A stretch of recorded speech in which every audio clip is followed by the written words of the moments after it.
Sudan crisis की ओर जा रहा है, जहां लोग मरते जा रहे हैं, खाने पीने को तरसते जा रहे हैं। सूडान इतने आबादी वाला देश है, लेकिन आज पूरी तरह से बिखर चुका है। एक ऐसा महाभारत छिड़ चुका है जो रुकने का नाम तक नहीं ले रहा है, जिसमें एक देश का नहीं पूरे वर्ल्ड का नुकसान है। सूडान में पैरामिलिट्री और मिलिट्री के बीच में जंग छिड़ गई है, जो एक दूसरे को देखना तक पसंद नहीं कर रहे हैं। लेकिन सवाल यह है कि आखिर ये सब क्यों? आखिर ऐसा क्या हुआ जिसमें सूडान से मची हरकम पूरे देश को बर्बाद कर चुकी है? या ऐसा तो नहीं इस वॉर के पीछे किसी की साजिश है जो सूडान को खत्म करना चाहता है? आखिर ऐसा क्या हुआ जिसकी वजह से पैरामिलिट्री और मिलिट्री के बीच मैदान जंग शुरू हो गया है? इन सभी बातों को जानने के लिए हमें सूडान के इतिहास को पन्नों को फिर से पलटना होगा। We've seen an outbreak of violence between the two main armed actors in Sudan. Sudan में जारी संघर्ष थमने का नाम नहीं ले रहा है। Declaring a ceasefire either, because the violence just doesn't stop. The conflict in Sudan has entered its third week. Hundreds have been killed. Situation in capital Khartoum and areas around it.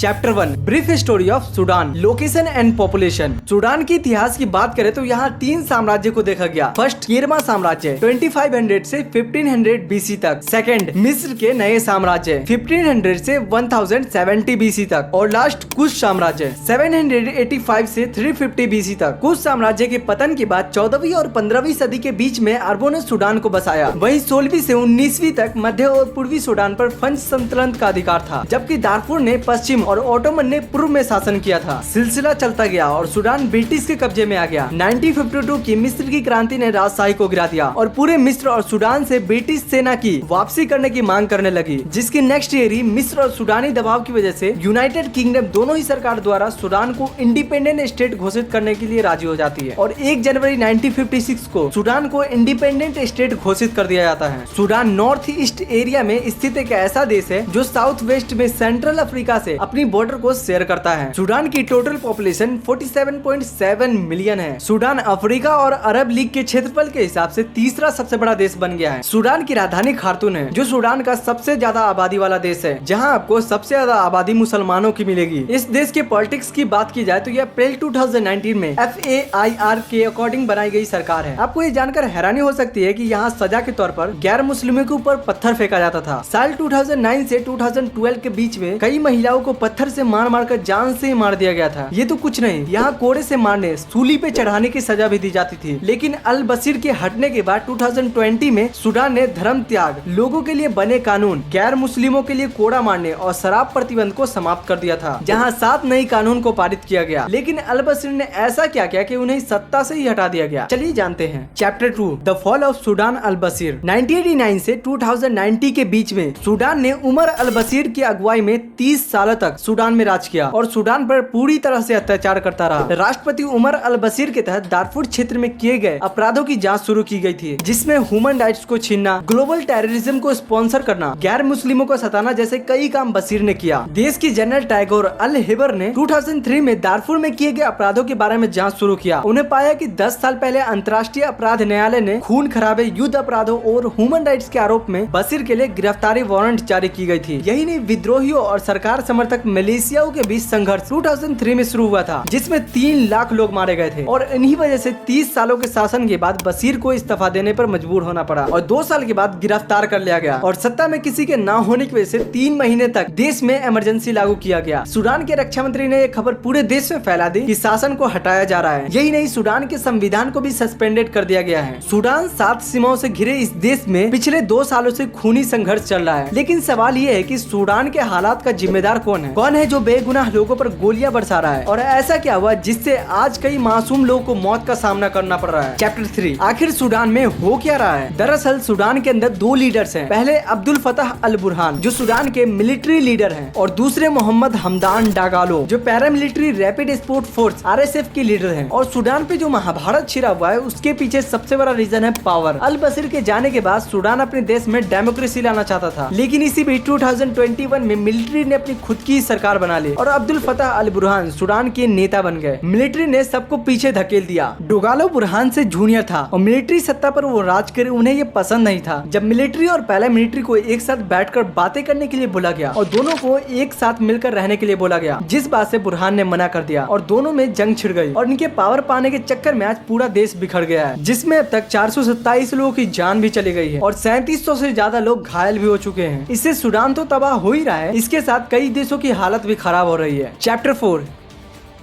सबसे पहले पूरे African continent में सबसे बड़ा सोने का भंडार Sudan में ही है। साल 2022 में ही सूडान ने 41.8 टन सोने के एक्सपोर्ट से 2.5 अरब डॉलर कमाए थे। देश के सबसे मुनाफे वाले सोने की खदानों पर पैरामिलिट्री RSF का कब्जा है। सेकंड, सूडान में 4000 इंडियंस हैं। हिंसा के बीच उनकी सुरक्षा, उन्हें वहाँ से निकालना बहुत मुश्किल हो रहा है। सूडान में विशेष रूप से तेल क्षेत्र में भारत की इकोनॉमी सपोर्ट है। सूडान भारत के लिए कच्चे तेल का सप्लायर भी है, जो वॉर के कारण रुक चुकी है। थर्ड है, सूडान की सीमा 7 देशों से लगती है, जिस वजह से सूडान की हिंसा पड़ोसी मुल्कों में भी चपेट में ले सकता है।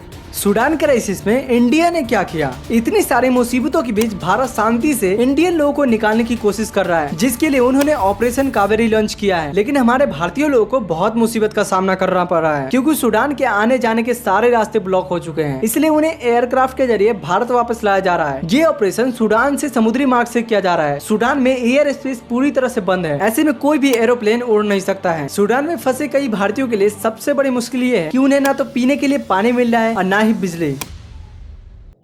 दोस्तों, भले ही ये विवाद एक दिन शांत हो जाएगा, लेकिन इसमें मरे मासूम लोग कभी वापस नहीं आएंगे। सूडान के दोनों लीडर्स पावर पाने के चक्कर में पूरे देश को बिखर कर रख दिया है, जिससे देश के साथ बहुत सारे परिवार बिखर चुके हैं। ये सब कब ठीक हुआ है ये तो हमें नहीं पता, लेकिन ऐसी पावर, ऐसी सत्ता किस काम की जो लोगों को जीने ही ना दे। इस वीडियो से आपको कुछ भी सीखने को मिला है तो वीडियो को लाइक करके चैनल को सब्सक्राइब करना मत भूलिए। बाकी आप कमेंट करके बता दो आपको नेक्स्ट वीडियो किस टॉपिक पे चाहिए और शेयर भी कर देना यार। जब तक के लिए बाय।